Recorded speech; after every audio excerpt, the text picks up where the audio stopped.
আরে বুড়ি তুই পিছনে যা। আরে এ কি হইতেছে এখানে? আরে দাদি তুমি ঠিক আছো তো? এই নাও আইসক্রিম খেয়ে নাও। আরে ভাই এই মেয়েটা তো অনেক ভালো। বন্ধুরা এরপর যখনই বুড়ি মহিলাটি লিফটে যায় আর তখনই আরে বুড়ি মহিলাটি আবার কোথা থেকে গেল, বেরিয়ে যা। আরে প্রিয়া তুমি এটা কি করতেছো? বুড়ি মহিলার সাথে এমন কেন করতেছো? চলো দাদি তুমি ভয় পেও না। আরে প্রিয়া তোর ভিতরে অনেক ইগো আছে, বেশি কথা বলে তোকে জব থেকে বের করে দিব। থ্যাঙ্কস।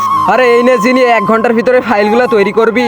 আরে না আমি একা একা কিভাবে পারবো, তোকেই করতে হবে, না হলে আমি জব থেকে বের করে দিব। আরে বুড়ি তুই মন দিয়ে শোন আমার কথা, ভালোভাবে পরিষ্কার কর, না হলে স্যালারি দিব না। হ্যাঁ হ্যাঁ ঠিক আছে ম্যাডাম। যিনি তোমার ফাইল তৈরি হয়নি এই জন্য তোমাকে জব থেকে বের করে দেওয়া হলো। আরে না আপনি এটা কি বলতেছেন? যিনি তোকে তো আমি প্রথম থেকে এই কোম্পানি থেকে বের করার চেষ্টা করতেছিলাম। আরে তুমি শুনতে পারতেছো না? তাড়াতাড়ি ভাগো এখান থেকে।